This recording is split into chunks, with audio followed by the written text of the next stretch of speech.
Everyone, gosh, I feel really emotional. I think that video just really puts it into perspective, sort of the feeling I think that was on the bridge, and I think probably everybody here is here for a reason, that they care and they want to learn more about this and what's really going on. Yeah, the bridge was just something incredible. I really can't even put into words how I felt, and it wasn't just how I felt. I mean, you could see it in the video. There was so much love and so much unity and peace amongst everybody who was there. And I guess I should probably start a little bit from the beginning of how I got involved, which was that a friend had gone to, when they did the ceremony in London with the coffin, and they tried to bury it in Parliament Square, and he told me about it, and that was the first I heard of XR, and then I said, wow, that sounds amazing, and we looked into it. We went to a talk. We had to travel a bit to go to a local talk, and we did some NVDA training, and I've been involved in Greenpeace before and did a few actions with them. And then we said, well, okay, we've got to start it. So we sort of decided with a few other people that we'd known from Greenpeace to start this local group. And then before we knew it, we sort of were coordinators, and then we were running NVDA, so non-violent direct action training. And we had a general meeting and got some more people involved, all in preparation for April. And I ended up being on the bridge for a week. And I'd gone with the intention. I knew that arrests were important in protests, so I knew that was what I was willing to do. And from pretty much the first day of us taking the bridge, it was so exciting. We started in the morning. There's a church just by the bridge that had actually let us use their space, so that's where we were allowed to sleep, and they let us all congregate there and meet and plan our action for the day. And we were basically turning the bridge into a garden. And I was out waiting. They'd asked some people to come to bring trees onto the bridge, and that's where the first bit started. So apparently a couple of trucks blocked the road and stopped more cars from getting in. And then they opened the trucks, and they were full of trees, and then they got all the strong people to wheel all these trees out to the bridge, and we just took over the bridge. And then I was waiting with a group of other people by the church, and somebody came back and said, "We've got the bridge!" And all of us were like, "Oh my gosh, wow!" And then our job was to go and take all these plants and flowers to the bridge. And when I got there, it was just incredible. There were all just to see an empty bridge in the middle of London without any traffic was incredible. And all these people just hard at work, moving all these trees on, and everything just started happening. And I helped to bring plants onto the bridge, and then before I knew it, stuff was just appearing there. So there was a big truck that turned into a stage. There were pop-up kitchens appearing, yurts, and just everybody who was there was just chipping in and saying, "Okay, I'll help you with that." And it just all happened. It was amazing, and that was really what happened throughout the whole rebellion, is that people were there, they wanted to get involved, and things just happened. Everybody gave their time and their energy and their love. And before we knew it, we had this huge community on the bridge, and it was just amazing. So yeah, before any time at all, there was music happening from the stage, and there were people's assemblies every day, and families coming and just sitting on the bridge and having lunch, having picnics. There were people cooking, and constantly, new people coming to the cafe area and saying, "Okay, do you want me to help?" And then they'd sort of swap, and somebody else would volunteer in the kitchen for a while. So there'd always be food for free as well. You could give a donation if you wanted. Local businesses were donating lots of food to us. And yeah, it was just amazing how it happened. And on the first day, after dancing around with the samba band and just really taking it all in and all the excitement, we finally heard later on in the day that the police had come and they were going to start arresting people. I'd just gone to go and collect all of my camping equipment that was somewhere and to go and see another site, but as soon as I got the message, I ran back, and I really felt this loyalty to the bridge. I was like, "Oh no, I shouldn't have left, they're arresting people, what's all going on without me?" So I ran back, and and then lay on the floor with everybody else. And so it was one end of the bridge. We were calling it the sort of front line, but then we actually changed that to the heart line, which sounded much more fitting. And that's where the police started coming in quite thick and fast and arresting people. It was really late at night, actually, and quite a slow process. But there was a full choir behind us, so we were all singing, and the care of people was just amazing. All these people rocking up saying, "Look, I've got this stack of pizzas, are you hungry?" And just handing us loads of pizzas, and people going around with flasks and giving us tea. And so there were a group of us sat there, and when the police approached, if they'd say, they'd give you a warning, if you don't move from here, we're going to arrest you. So at that point, people who didn't want to be arrested, who were just there showing their support, would get up and move on, and those who were willing would stay. And I think I was arrested just at the point when there was about maybe less than 20 people left in that space, after, already 20 or 30 had been arrested, I think. And I was feeling very calm, because we'd been singing, and actually we were singing at the time, and they came and gave me a caution, and I didn't respond, and I was lying down and letting my body feel very relaxed and sort of in quite a meditative state, which is what I'd learned really helps. And I was given this caution. He just put the piece of paper on my stomach because I didn't take it, and I carried on singing, and then he came back, he gave me a minute, and he said, "Are you going to move?" And I sort of shook my head, which actually I probably shouldn't have done anything like that, I just ignored, but I carried on singing, sort of shook my head, and then he said, "Okay, I'm going to arrest you," and asked me if I wanted to get up, stand up and walk, and I shook my head. So 4 police officers had to pick me up and carry me away, and that was what a lot of people were doing, because it's not resisting, but it slows down the whole process for them, so we can keep the space for longer.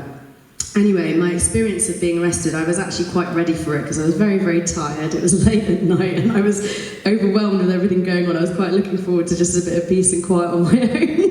So I actually had quite a nice time in the cell and slept for a very, very long time. The police were really, really nice. And that was something as well that really was resonating across the whole thing, that the police, they're just doing their job, but they really looked after us, actually. They didn't want us in the cells, and a lot of them have children and stuff as well. So that was my arrest, and then they released me under investigation.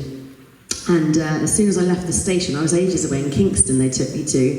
I got out, and there was somebody there waiting for me from XR, which was really nice. And then somebody riding on a bike as I was walking through the town and trying to figure out where the train station was said, "Oh, did you just come out? Are you from XR?" And I said, "Yeah." And I said, "Is the bridge still there?" Because I really thought that it was going to have gone, because there were so few of us left when I was arrested, and only a few arrestees, that I thought that it was over. And he said, "Yeah, the bridge is still there." And oh God, I cried so much. I couldn't believe it. I was so happy, and that's all I wanted to do, was get back to the bridge.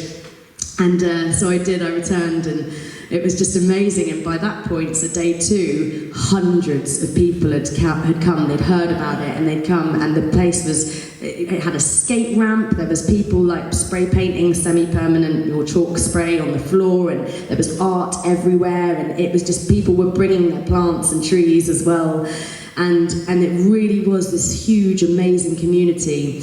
And I ended up staying there for a further week.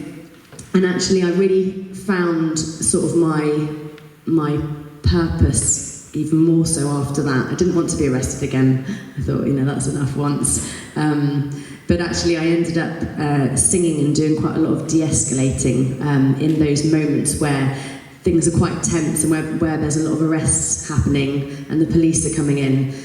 It's really good to have sort of music to the level of a heartbeat, to bring it down, to get people to join in and sit down on the floor, all sort of there together, holding strong. And for those people who are being arrested to have a really calm experience. And so that was sort of my role throughout the rest of the time there. But there were moments on that bridge that I'll never forget, and I really have to say as well that I've never ever felt this real sense of purpose before, and this feeling of love, and just knowing that I'm in the right place, because it was all around. Like, there was one day where a few of us were sitting listening to music and somebody just passed an apple to some guy next to me, this fresh apple, and he took a bite and he passed it to me, and then I took a bite and then I passed it on, and it just went across all these beautiful strangers, and we just shared an apple, and that kind of is a small little thing, but that's what it was like on the bridge. You know, all just caring for each other and looking after each other, and stuff that we don't do in everyday life, you know. And then there was another moment as well, which is really touching, which was when the police came in again, and this is a few days later, so they'd kind of figured out some tactics of how they were going to try and get us off the bridge. And they were going to take the stage, which was the permanent sort of structure in the middle. So they came in, I was singing at the time, and they came in, I had this, I think you might have seen it briefly on there actually, where there was this thick line of police. Suddenly they moved in very, very fast, regimented, and there were lots of people there. It was in the daytime, and they went all around me and blocked off this area. And I'd just done this training on de-escalation, and somebody had said a good idea for a song would be saying, peace, love, respect, and just that on repeat. So I started that because, you know, tensions was high, and so I invited everybody to sing with me, so there was just this chorus of people singing, peace, love, respect. And then a guy from behind me just sort of whispered in my ear, oh, can you do that thing that we did with the police, singing about the police the other night, which was something else that happened. So I managed to layer over the top of the peace, love, respect. Police, we love you, we're doing it for your children too. Police, we love you, and so on. We were singing that for quite some time, and people were holding their hearts and closing their eyes, and it was just absolutely incredible. And the poor police, I mean, a lot of them were crying, and it was really, really hard for them because they were just doing what they had to do, you know, the orders that they were given. But a lot of them do have children, and they were really concerned. A lot of them really were on our side, even though they couldn't really share that with us. But yeah, moments like that were just really, really precious, and I think with all of this going on, and we all understand the state of emergency that we are in, it can get quite overwhelming sometimes, I think, and it can be really sad, and I'm up and down all the time, and yeah, I get really, you know, I have to grieve, and I think that's the thing, that we need space for that as well, and that's really important that we recognise that. And also we really need to be with other people that understand this whole process and that we can work together with. So I think that's the thing about Extinction Rebellion and the rebellion in April, was that finally there was real hope, because you're with all these incredible people that are making things move forward, that they all believe that we can do something, and we're standing up for something that affects us all and is so important. And that's where the love and the community and the peace comes in, and where I felt, along with many other people, this real feeling that I've never ever felt before. And I can't wait until the next rebellion. It's going to be bigger and better and more important, and we have to keep it going. And I think, you know, a bit more about that is going to be said afterwards, about what's next, and how each one of us can do something locally, and, you know, on a bigger scale, going to the rebellion as well in London. But yeah, I think at the People's Assembly at the end, you know, we'll be discussing some of these things, and if anybody has any questions, please feel free to come and say hi and ask me anything about it. I think the main thing is as well, if you do have the time, if you're not sort of helping locally, but you can spare the time to come up to the next rebellion, even if it's just a day, or if you can spare longer, brilliant. But, you know, you can get involved in any way. It's not about just going there and being arrested. There's people who are willing to do that. But there's so many different roles, and it's just an amazing experience with real purpose behind it. So I think that's probably me. Thank you.